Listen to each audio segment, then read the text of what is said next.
Support comes from the Missouri Forest Products Association, honoring Arbor Day on April 26th, with an ongoing commitment to sustainable stewardship and conservation of Missouri's forests. ChooseWood.com. Welcome to St. Louis on the Air. I'm Sarah Fensky. This week, Lutheran High School South is back in session. That's true for a lot of schools throughout the region. But Lutheran South is different in one major way from many other secondary schools. At its campus in Affton, students are welcome in person, and they are welcome 5 days a week. That is potentially a risky move in the age of the coronavirus. But Principal Jonathan Butterfield isn't just offering that in-person option for other people's kids. He's also sending his 3 of his own right back to this school. And so joining us today to explain why is Jonathan Butterfield. He's the principal of Lutheran High School South. Jonathan, welcome to the show. Thank you, Sarah. Thanks for having me. So classes start later this week at your school. How are you feeling in these last couple days before your campus is again full? I'm going to admit, this is a different type of year, of course. So there's added items on our to-do list to make sure we're ready for kids on the first day on Thursday. But we are just thrilled that we can make it happen. So many schools and school districts have opted to go all virtual. Some places even pulling the plug at the very last minute. In these last couple weeks, have you ever been tempted? Hey, let's just do what everybody else is doing. Let's go virtual. Let's make it easy on ourselves. Right, that would be easier for sure, but we just feel like we're called to do what we're going to do.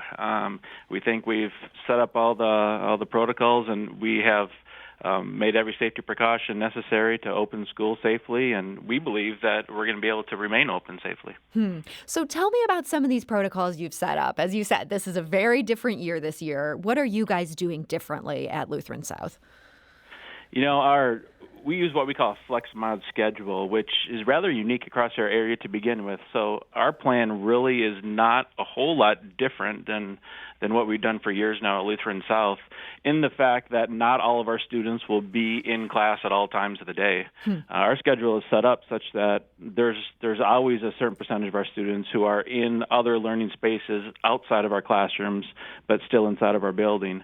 And so we're, of course, using that model again this year, except this year there's going to be a few more kids out in those spaces because of the limit that we have in class sizes in our classrooms.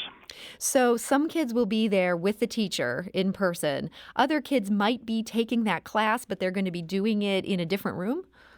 Absolutely. Yep. Our families, our students can choose between in-person or between exclusively virtual or a hybrid model, as many schools are doing. However, we're allowing our students to pick, really any class, any day, any week they can change their mind, because all of our classes have the ability to be live streamed.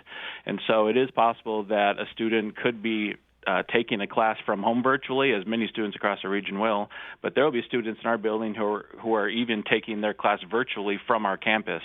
And so, if there's a limit of 16 in the classroom, we're going to rotate in and out. So possibly there could be one class in that week where a student is actually taking the class virtually from say our student center. That sounds like a remarkable amount of freedom for students. I'm not sure when I was in high school that I would have been able to be trusted with that. How do you keep your students honest with that level of autonomy?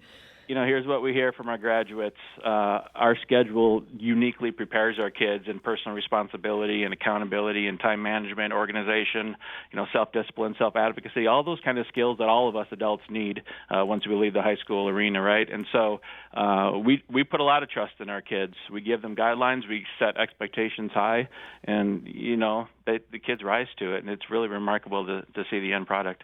Frankly, it does sound an awful lot like college. Like, you can just kind of hang out in the lounge if you want to, or you can go to class. You're not telling them they have to be there in that room. It's true. That's true. Yep. And so the only limitation is on class sizes, but thankfully we have some spaces where we can fit big classes, but a student might be in person twice a week and be virtual once a week, and they can choose whether they're going to take that from school or at home. But here's what I know, Sarah, too. You mentioned, as a parent of 3 of my own, taking class in your bedroom by yourself is no fun for anybody. No one enjoys that. Adults wouldn't enjoy that.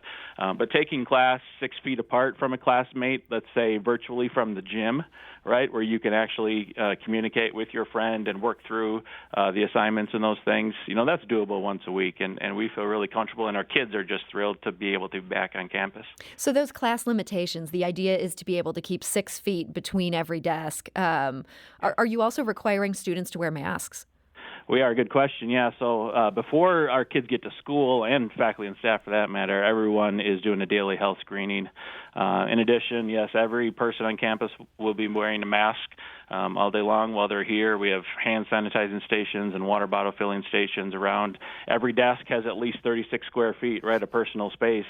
In addition, for us, here's another huge thing that I don't hear a whole lot going on in other schools is that we've invested in an upgraded air filtration system with high-quality air filters and UVC lighting, and so we have hospital-like air quality in every space in our campus, which is just an added level of safety for us.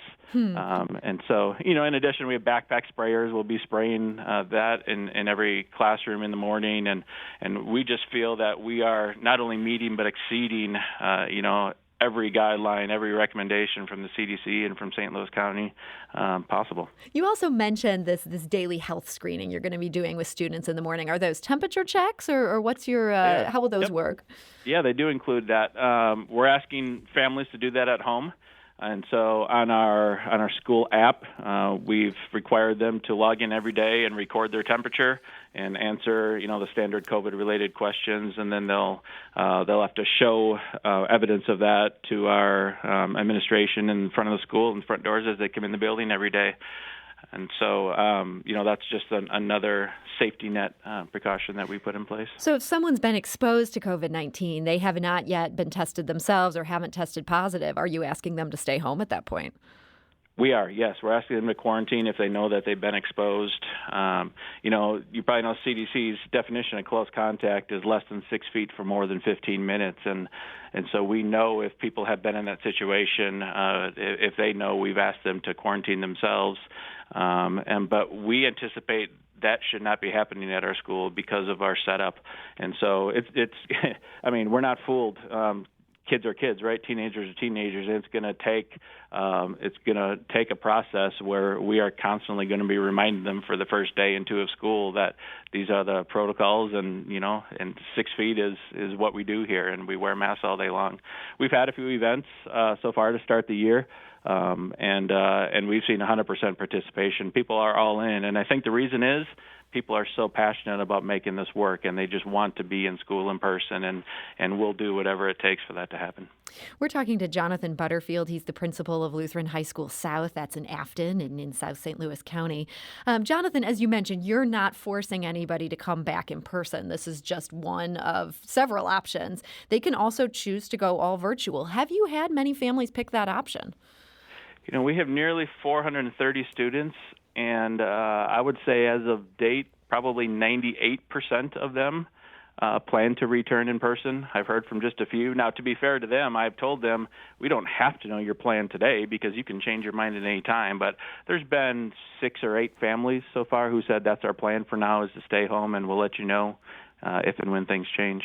So for the most part, people are all in for this. Do you think, have parents had a lot of questions, wanted to talk through some of these details, or are they so on board they just want their kid to be able to go back in person? There have been questions, of course, but any school administrator will tell you that communication is of utmost importance. And so we've tried to, on the front end, over-communicate, everything that we can possibly tell our families. And we probably overburden them with a lot of reading of emails and such. But we've made our plans very clear, and we tried to spell out everything, and our families have been very thankful for the communication. And, 98% of them or so, I think, are ready to go on Thursday. You also mentioned to me the other day that this is one of your biggest freshman classes ever. Do you think the fact you're going back in person when so many others aren't has been a driving factor in that? Our freshman class specifically was large even before COVID, and there's been a few who have enrolled since. There's been a handful of transfers probably that we've talked to since. Some other schools have announced they'll be online only, but it certainly has boosted our meetings with families as we meet in my office and talk through what their family is looking for and what our school can provide for them. We just find that many families tell us that their child didn't do well in a all virtual environment and during quarantine, and they're just looking for something more, something different for their student to be in person. So that experience last spring may have driven some of their desire to find a different solution. Yeah, absolutely. And some of those people who have come was a result of quarantine because, our teachers knocked it out of the park during quarantine. The teaching and learning process, was done with excellence in the spring. And that word got around that our students still were meeting with their teachers a few times a week, and they still were required to do the work, and we still were preparing them for the next level. And we think that that word on the street got around too, and so there's quite a few families in early quarantine that we talked to. Well, I'm glad you mentioned the teachers, because I know that has been a huge issue at some other school districts, that maybe in some cases the administrators wanted to open, and it was really the teachers putting the brakes on this. They were concerned about their own health, and in some cases I think also concerned about the students. But have you faced some concern from teachers who aren't sure that they're ready to put themselves in this environment? We're human, and there's of course apprehension, and we understand that we're vulnerable, especially some of our more experienced teachers. But I have to tell you that our teachers are here for a different reason. They understand that high school is a transformational experience, and that's why they choose to work here. It's why we choose to do what we do. And they understand it's just too important. What we do is just too important to try to do on a screen.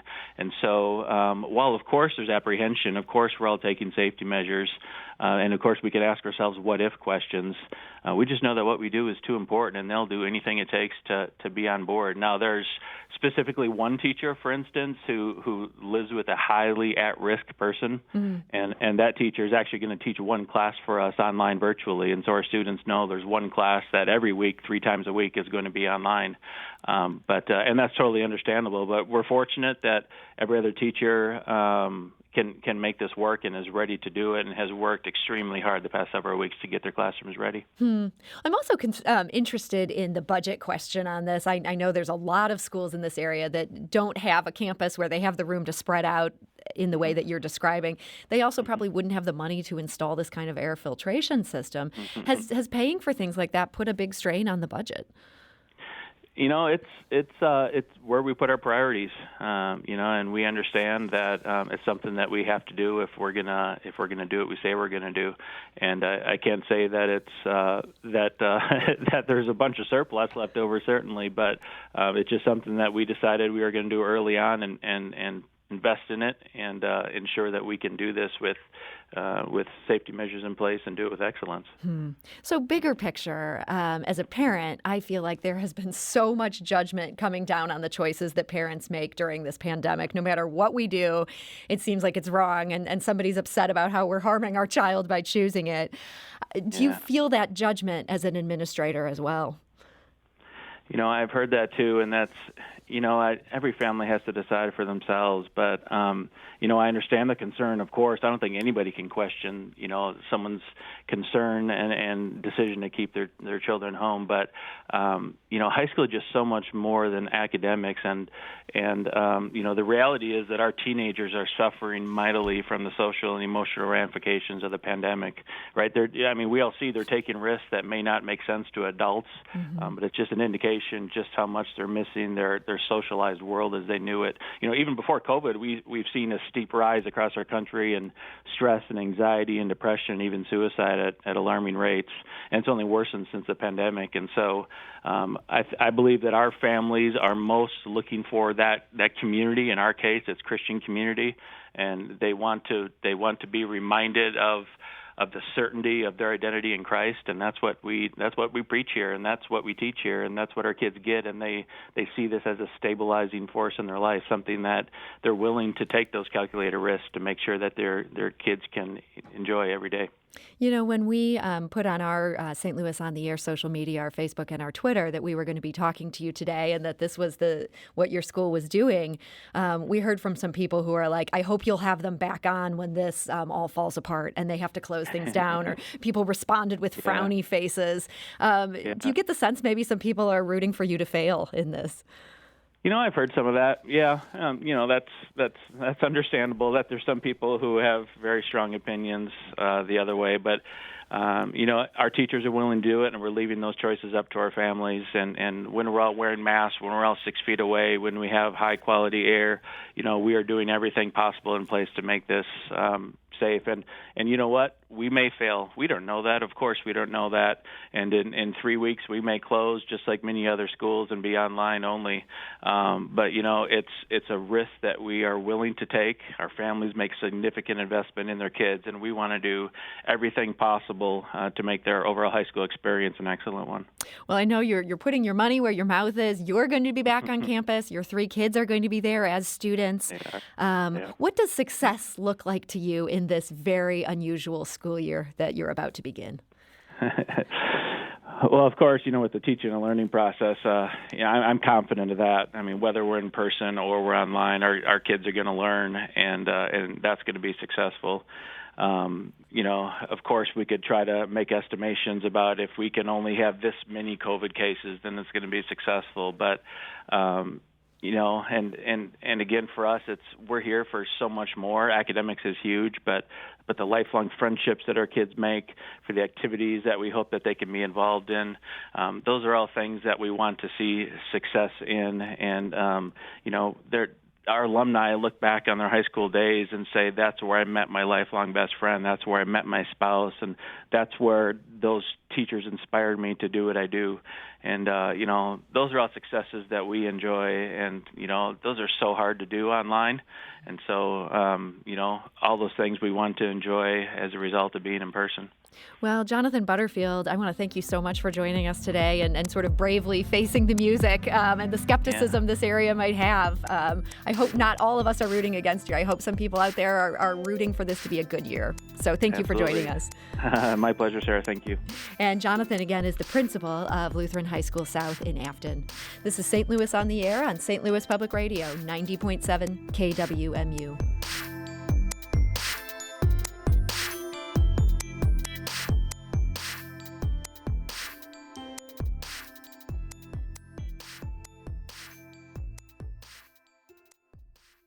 Support comes from the Missouri Forest Products Association, honoring Arbor Day on April 26th, with an ongoing commitment to sustainable stewardship and conservation of Missouri's forests. ChooseWood.com.